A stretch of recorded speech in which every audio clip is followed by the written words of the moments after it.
Boa noite a todos. Boa noite, Adonis aí. Boa Também. noite, gente. Nós estamos iniciando mais um episódio do Papo de Biólogos. Hoje, na terça-feira, 1º de setembro, né? Que nos lembra aí que o ano já está pertinho de chegar ao final, né? Hoje nós vamos dar uma prioridade maior ao Covid-19, como já tínhamos mencionado anteriormente, tá? Em um dos vídeos que eu postei aqui no canal, eu mencionei a relação entre a Covid-19 e uma importante enzima do nosso metabolismo, né, que é a enzima conversora de angiotensina 2, e fiquei de, posteriormente, falar um pouquinho mais dessa relação de maneira mais ampla, né?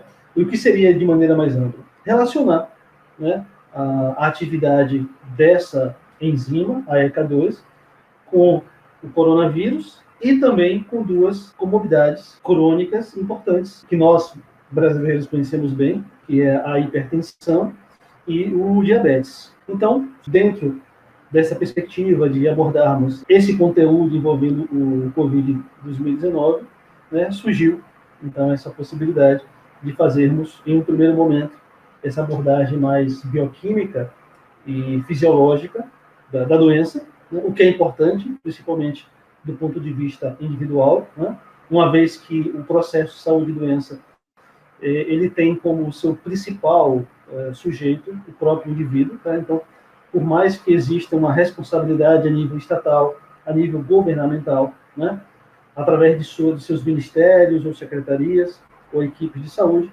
mas a saúde em si não deixa de ter como principal sujeito ali da sua manutenção o próprio indivíduo, né? Por isso que saúde é algo tão sério. Sendo assim, nesse primeiro momento, né, onde eu vou falar um pouquinho dessa relação, é importante a nível individual, e no segundo momento, que já será um clássico e com a frequência, né, sempre constante aqui, as interpretações gráficas feitas por Adonis sobre aí acerca do perfil epidemiológico da Covid-19, principalmente aqui a nível regional. Tá? Então, acredito que as duas informações vão acabar se complementando, não serão repetitivas, e espero que o internauta que conseguir compreender os nossos objetivos aqui, ao abordar o tema, consiga aplicar de maneira útil o que vai ser discutido aqui no seu dia a dia. Sobre a relação entre a enzima conversora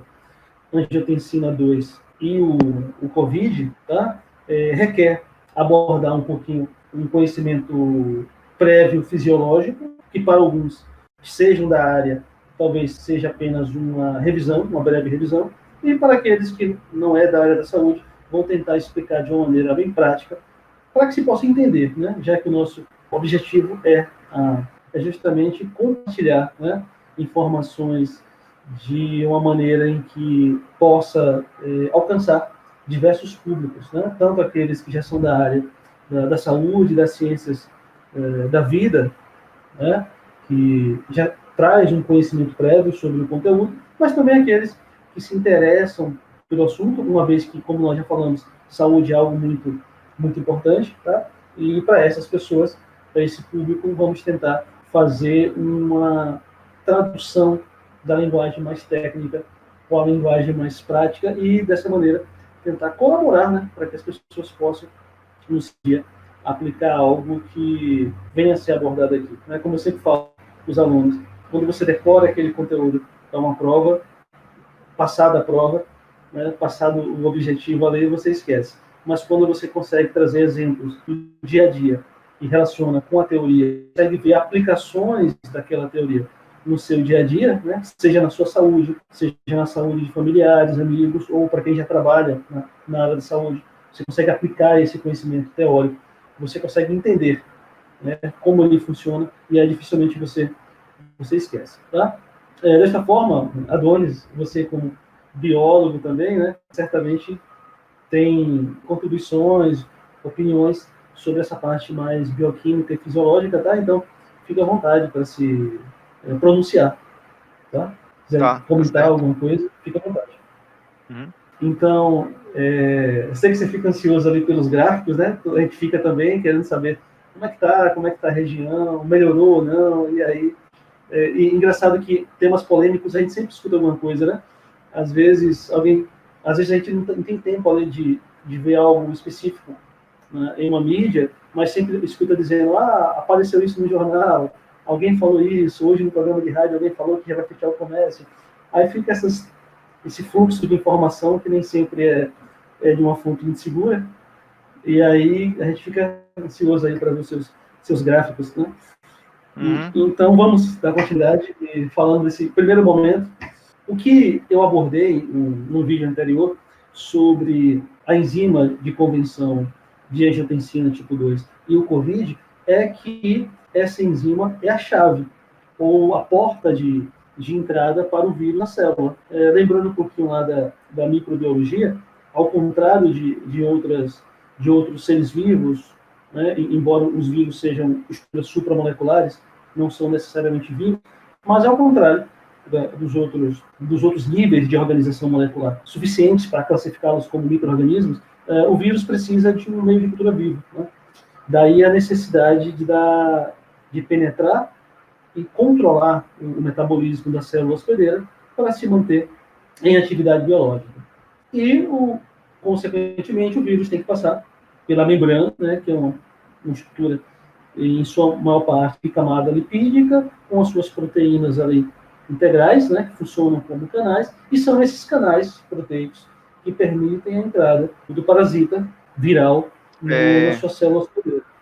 Tá? Então, Eu queria lembrou, só né, lá falar uma da... coisa, que é o seguinte, que essa questão do vírus é um tema também muito polêmico dentro da biologia, né? Que parte da pergunta de o que é considerado vida, né? Que o vírus é um ser totalmente dependente de uma outra maquinaria para que ele possa replicar suas próprias proteínas genéticas, né? Então, tem essa discussão também que eu acho que pode ser objeto de um próximo vídeo ou um próximo tema que a gente possa estar discutindo de o que é considerado vida dentro da biologia e qual é a polêmica que muitos pesquisadores têm em definir se o vírus é ou não um ser vivo, né? Alguns chamam de partícula, né? De partícula infecciosa. Acho que é um outro tema polêmico que a gente pode estar discutindo também futuramente. Acho bem interessante essa questão. Pode continuar. Pronto, então já estamos assumindo o compromisso aqui de retornarmos em algum momento com isso. Assim, tentando resumir, né, o que a gente falou aqui rapidinho, para quem não é muito da área, é que, embora a biologia estude a vida, nem sempre se tem um consenso ao definir o que é vida. Né? Por isso que no vídeo anterior, meio que puxei um pouco essa sardinha ali para o meu lado da química e da biologia celular, para dar aquela definição de que a biologia estuda a vida numa perspectiva de reações químicas e interações biomoleculares. Né? Um outro conceito, né, assim como o conceito de gene não é algo bem definido, né, e a gente pode trazer também mais adiante essa discussão, o de vírus também. Tá? Embora você encontre lá, né, um capítulo sobre vírus nos livros de microbiologia básica, embora se estude vírus nas disciplinas de microbiologia, ele não se tem um consenso dele ser ou não um ser vivo. E aí, dentro dessas correntes que consideram ser vivo ou não, eu e Adonis acabamos usando como critério de classificação de vida um critério mais molecular, né? Na qual o vírus ele geraria atividade biológica desde que conseguisse infectar um hospedeiro e pudesse, a partir do controle genético, né, da expressão genética dessas células infectadas, gerar a sua atividade metabólica dependente, como a Doris falou. Tá? E aí, a ponto de pensar, e conceituando ainda esse vírus, numa perspectiva morfofisiológica, podemos pensar sobre eles como uma estrutura supramolecular. Ele tem um nível de organização que está acima das biomoléculas, porém, que ainda não seria suficiente para classificá-lo como uma unidade morfofuncional do nível celular. Né? Daí a sua dependência. Mas, devido à sua interação direta conosco e outros organismos vivos, os mesmos são capazes de provocar alterações morfofisiológicas que perturbariam o equilíbrio bioquímico e levam ali a algumas patologias, umas mais importantes que outras. Então, retomando aqui a questão do vírus e da relação com alguns processos fisiológicos, o que acontece é isso, tá? O vírus precisa do seu hospedeiro, devido à sua dependência metabólica. Essa entrada no hospedeiro se dá através de proteínas, são essas proteínas que servem como porta de entrada para o vírus na célula, porém, não é qualquer proteína, não é qualquer porta que o vírus consegue penetrar através da membrana para alcançar a célula, e isso pressupõe o quê? Especificidade. Então, é necessário que o vírus tenha uma proteína específica, que vai funcionar como se fosse uma chave, que vai justamente abrir portas em células que tenham a proteína que vai funcionar ali como fechadura, né? No caso do vírus do Covid, ele utiliza como chave uma proteína viral chamada spike, que tem afinidade com uma proteína nossa, que é o receptor para a ECA2. Então, quando a ECA2 é liberada e vai agir sobre a célula-alvo, ela utiliza o mesmo receptor que é utilizado pelo vírus. Tá? Então, já sabemos que a presença desse receptor nos torna susceptível à infecção viral. Tá? Mas vamos deixar um pouquinho de lado essa informação e vamos pensar agora no mecanismo fisiológico normal. Tá? Donis, sempre que quiser, tá? Fazer um adendo, fazer alguma correção, algo assim, fique à vontade. Então, existe alguns mecanismos naturais do nosso organismo de regulações de alguns fatores que podem comprometer o bom funcionamento do organismo. Tá? Então, existem mecanismos de regulação do potencial hidrogênio iônico, né, que é o equilíbrio estabelecer pHs ótimos a nível sistêmico, mas também a nível específico, em órgãos específicos do corpo, mecanismos de regulação de temperatura, tá? Mas existem também mecanismos de regulação da pressão arterial. Esses mecanismos de regulação da pressão arterial, eles podem ser divididos em mecanismos de curto prazo, tá? São aqueles que envolvem alguns sensores presentes nas artérias, né, os barioreceptores e os quimiorreceptores, que estimulam a resposta neural, e por uma via simpática ou parasimpática, o sistema nervoso vai lá, altera a frequência cardíaca, altera a força de contração cardíaca e altera também a resistência e o diâmetro vascular. Artérias, arteríolas, capilares, tá? Veias, no sentido de ter uma regulação da pressão arterial mais rápida. Porém, existem mecanismos de regulação da pressão arterial chamados de longo prazos.